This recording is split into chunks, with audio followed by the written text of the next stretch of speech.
to be personal or work. All right, the other area that I want to get into with you is this FBI interview, because every time we bring this up on this program, we get a lot of response from our viewers. People want to understand how she was able to testify. It was long awaited, this testimony, this moment when the FBI would get to sit down at a table and ask her directly the questions that they wanted the answers to, because we know that James Comey said, this isn't an inquiry, as she said. He said, this is an investigation. All right, so let's assume it's an investigation. You looked at the notes from the investigation, and what can you tell us about what you learned?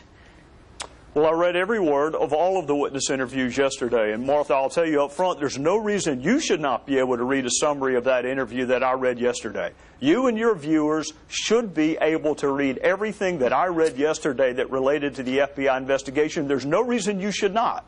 My takeaway was this. Remember, James Comey said she was not indicted because he didn't have sufficient evidence on the issue of intent. I didn't see any questions on the issue of intent. There's no question she handled them negligently or extremely carelessly. He said he didn't go forward with charges because she didn't have specific criminal intent.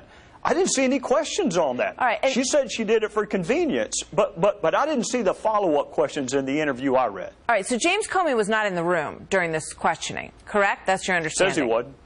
All right, so he says he wasn't in the room. Do we know how many FBI agents were in the room questioning her?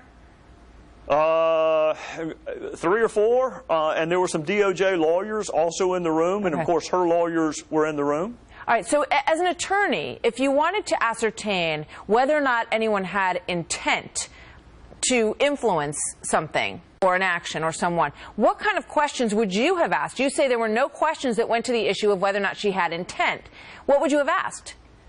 Well, there are 2 ways to do it. One is circumstantial evidence. The other is direct evidence. The direct evidence would be, Madam Secretary, why did you set up this email server this way? Why did you not take a state.gov email address? And her response was, and it always has been, convenience. And then that's when you press and say, well, what could be more convenient than just doing a state.gov email address? The labyrinthine effort that you made to create this separate server, that's what's inconvenient. I would then ask, why did you delete emails that you kept for 1.5 years?